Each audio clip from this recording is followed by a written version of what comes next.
Hello and welcome back to the Halo Conflict. In this section we're basically going to go over attacking and how the attacking or action phase works. In this video we're just going to deal with attacking. We'll deal with the other actions in a follow-up video. But in this phase, when you attack, that's where you use your primary weapon, or if you're dual wielding both weapons depending on what you have.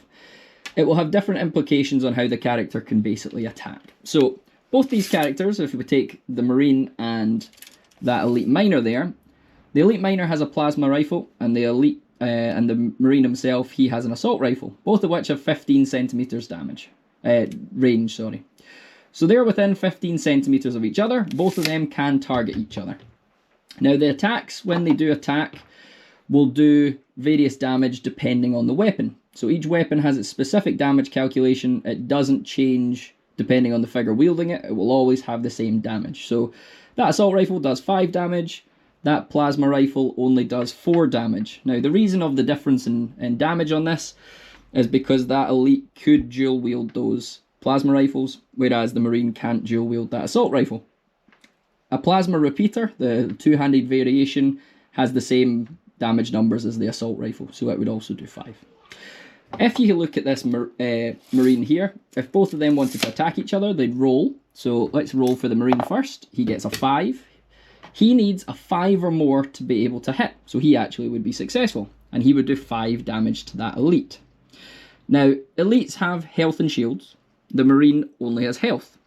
So in this engagement here, that Elite has 6 health and 4 shields. So that would drop his health to 5 health and no shields.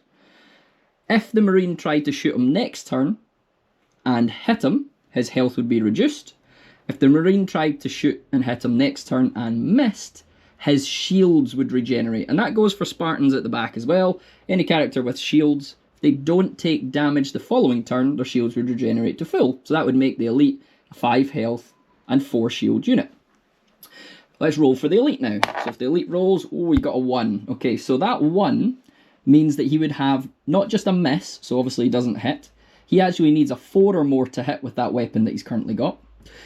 It would classify as a critical miss. So the difference between the two is that a critical miss means he'd have to reload, or in this case his overheated weapon would have to be vented. He would have to do that next turn. So basically he misses his next attack phase and action phase. He can't take any actions either. So he basically has to stop what he's doing and do a reload or venting of the weapon. He can still move the next turn, but he's just not able to shoot or do anything else. When we look at different variations of weapons, they do come with certain bonuses. So, as I said, these two are within range, 15 centimeters. If that Elite wanted to target the Spartan, he's a little bit shy. He wouldn't be able to hit the Spartan. So if I go to the Spartan and I bring it over, he has a battle rifle. And his battle rifle does 20 centimeters range. So he is in range of the Elite. This would allow him to shoot the Elite, but the Elite wouldn't be able to shoot him. We're going to go over different calculations on damage and health, but if you rolled a 6, for example, as I said earlier on, a 1 would be a critical miss. Anything in between is either a miss or a hit, depending on the character using that weapon. But a 6 means you would double the damage, and it would be a critical hit. So you double your damage for the weapon you used. So if the Marine did roll a 6, he would do 10 damage against that Elite. And as I said earlier on, his total health and shields is 10, so he would have actually insta-killed that Elite. Just as an example there. So, hopefully that's a little bit clearer on how attacking and shooting at each other works. We're now going to talk about different types of cover.